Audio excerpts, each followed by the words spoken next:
दोस्तों, कर्नाटक के बीदर शहर में बहमनी शासकों का एक ऐसा किला मौजूद है जिसके बारे में कहा जाता है कि ये किला दिल्ली के मुगल शासकों की आंखों में कांटा था, क्योंकि इस पर कब्जा करने की मुगलों ने कई बार कोशिश की, लेकिन हर बार उन्हें मुंह की खानी पड़ी। लेकिन अंत में औरंगजेब द्वारा इस पर विजय प्राप्त की गई और बहमनी शासकों के गौरवशाली साम्राज्य का पतन हुआ। ये किला कर्नाटक के बीदर शहर में मौजूद एक पहाड़ी पर स्थित है, जिसके बारे में कहा जाता है कि ये किला एक ऐसा किला था जिसमें खौफनाक तरीके से सजा देने के लिए इसके तहखाने यानी कि बेसमेंट में चंडाल चौकड़ी बनाई गई थी, जिसमें जाने वाले कैदी सजा देने से पहले ही दम तोड़ देते थे। इस किले में सजा देने का तरीका इतना ज्यादा भयानक था कि उसे जानने के बाद आपकी रूह भी कांप जाएगी। उस समय खूंखार से खूंखार दुश्मन भी इस किले की तरफ जाने की सोचता भी नहीं था। दोस्तों, एक फारसी विद्वान मोहम्मद कासिम फरिश्ता ने अपनी पुस्तक तारीखे फरिश्ता में इस किले को उस समय का सबसे प्रसिद्ध खौफनाक मंजर वाला किला बताया था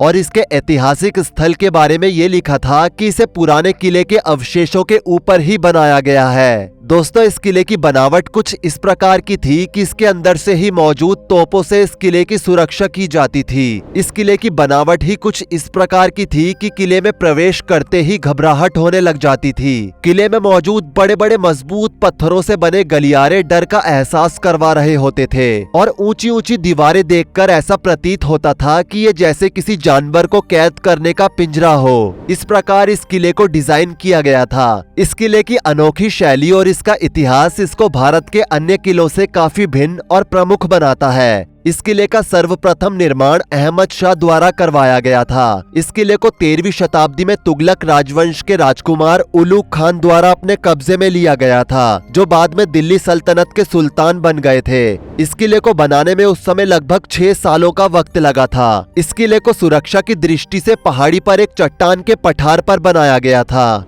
जिसकी ऊंचाई लगभग 670 मीटर थी। ये किला इस प्रकार बनाया गया था जिसमें आसानी से जाया नहीं जा सकता था। इस किले को भारत के सबसे खतरनाक किलों में से एक माना जाता है, क्योंकि इसके अंदर की संरचनाएं अद्भुत तरीके से काल कोठरी के रूप में बनाई गई थी। बता दें कि इस किले के अंदर किले की कई प्रमुख इमारतें, मेहराब, मंडप, बड़े बड़े मजबूत गेट और गुप्त रास्ते एवं तहखाने मौजूद हैं। तहखाने किसी भी युद्ध के समय महल के मुख्य लोगों के छुपने के लिए बनाए गए थे, ताकि अगर किसी अजय राजा ने इस किले पर हमला कर भी दिया तो किले के कुछ प्रमुख लोग इस तहखाने में छुप सके और वहां पर कुछ दिनों या महीनों तक सुरक्षित रह सके।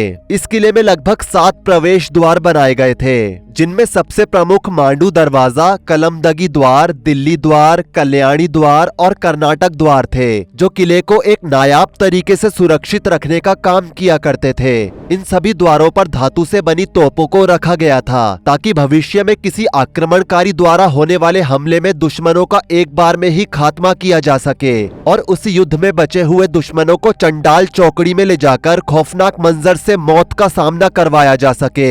बीदर किला, जिसे पहले कल्याणी के नाम से जाना जाता था और जो पश्चिम चालुक्य और कलबुर्गी की राजधानी थी, लेकिन उस समय जिस विशेषता की वजह से ये किला सबसे ज्यादा विख्यात था, वो वजह थी लंबे गलियारे को पार करने के बाद इसके तहखाने में बनी हुई चंडाल चौकड़ी, जिसमें कैदियों व किले को लूटने आए राजाओं महाराजाओं को लेटा दिया जाता था। जिस लोहे के तख्त पर उन्हें लेटाया जाता था, उसमें ऊपर व नीचे दोनों तरफ ही लोहे के नुकीले एवं बेहद पैने कीले लगे होते थे। सजा देने के लिए इसमें अपराधी को लेटा दिया जाता था और ऊपर से लोहे की पैनी सलाखों को नीचे की तरफ दबा दिया जाता था और इस तरह से उसे एक बार में ही भगवान से मिलवा दिया जाता था। और एक बार इस चंडाल चौकड़ी में पहुंचने वाले शख्स को यहाँ से बचकर निकलने का कोई अवसर भी नहीं मिल पाता था, क्योंकि ये किला 3 मील की 4 दीवारी से घिरा हुआ है। इतने विशाल एरिया की रक्षा करने के लिए उस समय इस किले में 37 तोपें लगी हुई थी, जिनमें से कुछ को आज भी देखा जा सकता है। सुरक्षा की दृष्टि से ये किला भारत के अभेद किलों में से एक था। दोस्तों, साल 1427 में बहमनीद वंश के सुल्तान अहमद शाह प्रथम ने अपनी राजधानी गुलबर्गा से बदलकर बीदर की और इस किले में कई इस्लामी स्मारकों का निर्माण करवाया, जिसके चलते आज बीदर किले के अंदर 30 से भी ज्यादा स्मारक बने हुए हैं। बीदर किले ने कई ऐतिहासिक मील के पत्थर देखे हैं। इस किले ने बहमनी राजवंश का उत्थान और पतन, 5 डेक्कन सुल्तानों का उत्थान और अलगाव, बरीद शाही और आदिल शाही राजवंशों द्वारा कब्जा और अंत में साल 1657 में बीदर की घेराबंदी में मुगल सम्राट औरंगजेब द्वारा इस किले को जीता जाना इस किले की सभी घटनाओं में सबसे प्रमुख वाक्य थे। मतलब कि ये सभी घटनाएं इस किले की सबसे प्रमुख ऐतिहासिक घटनाएं मानी जाती हैं। इस किले का निर्माण तो अहमद शाह वली बहमनी ने 14वीं शताब्दी में करवाया था, लेकिन इस किले का जीर्णोद्धार 15वीं शताब्दी में सुल्तान अहमद शाह प्रथम द्वारा किया गया था, जब उन्होंने अपनी राजधानी कलबर्गी यानी गुलबर्गा से बदलकर बीदर की थी। इस किले के अंदर बहमनी शासकों के 12 मकबरे हैं। इनमें सबसे मशहूर है अहमद शाह अलवली का मकबरा, जिसकी दीवारों पर कुरान की आयतें लिखी हुई हैं। इसके अलावा मकबरे की दीवारों पर खूबसूरत पेंटिंग्स बनी हुई हैं, जिसे देखने हजारों टूरिस्ट हर साल यहाँ आते हैं। दोस्तों, इस किले के प्रांगण में इसे देखने पर ऐसा लगता है कि ये किला हिंदू और मुस्लिम दोनों ही वास्तुकलाओं को निर्मित करके बनाया गया था। उसका सबसे बड़ा कारण था समय समय पर कुछ वीर आक्रांताओं का इस किले पर हमला करके इस पर कब्जा करना।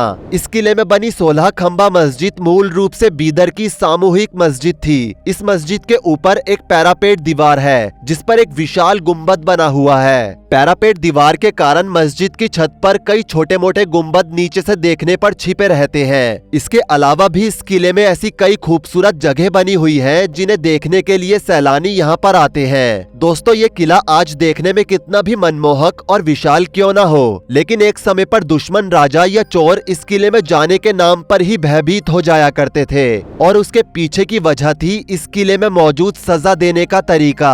भारत में यही एक ऐसा किला नहीं था जिसमें सजा देने का इतना खतरनाक प्रावधान था, बल्कि इसके अलावा भी भारत में कई ऐसे किले हैं जिन्हें सुरक्षा की दृष्टि से किसी न किसी रूप में खास बनाया गया था। ऐसा ही एक और किला कर्नाटक में ही स्थित है। जी हाँ दोस्तों, कर्नाटक में स्थित बीजापुर एक प्राचीन शहर है, जो कि किसी समय में विजयपुर के नाम से संबोधित किया जाता था। ये शहर अपने ऐतिहासिक और सांस्कृतिक महत्व के लिए आज भी काफी ज्यादा प्रसिद्ध है, जिसमें अतीत से जुड़ी कई संरचनाओं को देख सकते हैं। इस 5 नदियों और विभिन्न सांस्कृतिक वाले इस शहर का इतिहास कई सौ साल पुराना है। माना जाता है इसे 10वीं से 11वीं शताब्दी के दौरान कल्याणी के चालुक्य ने बसाया था। उस समय इसे विजयपुर के नाम से जाना जाता था, यानी जीत का शहर। ये प्राचीन शहर चालुक्य के बाद यादव वंश और दिल्ली सल्तनत के हाथों से गुजरता हुआ बहमनी सुल्तानों के अंतर्गत आ गया था। इसी दौरान ये शहर बीजापुर के नाम से विख्यात हुआ।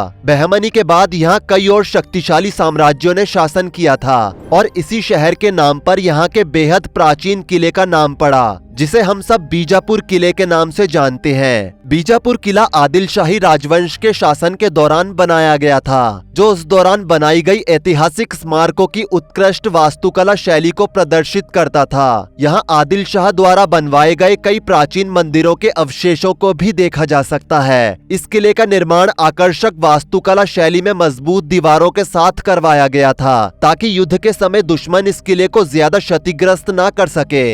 इस किले का आंतरिक भाग काफी बड़ा है, जिसके अंदर बहुत सी प्राचीन संरचनाएं मौजूद हैं। सुरक्षा के लिए इस किले की दीवारों में कई तरह के इंतजाम किए गए थे। दीवारों में तोपों के लिए अलग जगह भी बनवाई गई थी। इस किले के 5 मुख्य द्वार थे, जो देखने में आज भी काफी ज्यादा आकर्षक व मजबूत नजर आते हैं। लेकिन बीजापुर किले को सबसे ज्यादा पहचान मिली इसकी फौलादी तोप के कारण, क्योंकि जब जब इस किले पर दुश्मन शासकों व लुटेरों द्वारा हमला किया गया, तब इस तोप ने दुश्मनों के सैनिकों समेत दुश्मनों के हाथियों को भी ध्वस्त कर दिया। ये वही तोप है जिसे आज भी इस किले में देखा जा सकता है। दोस्तों, ये वही तोप है जिसे भारत के सभी किलों में मौजूद सबसे खूंखार हथियारों में से एक माना जाता है। वैसे दोस्तों, भारत में अभी भी ऐसे कई किले मौजूद हैं जो कि किसी समय पर अपनी सुरक्षा पद्धति की वजह से जाने जाते थे, और उन पर मुगलों से लेकर अंग्रेजों तक ने हमले किए, लेकिन कोई भी उन्हें जीत नहीं पाया, क्योंकि उस समय किलों को इस तरह से बनवाया जाता था कि अचानक से कोई आक्रांता चाहकर भी इन किलों पर हमला करना चाहे तो भी वो हार जाए। उन किलों की बात हम किसी और वीडियो में करेंगे।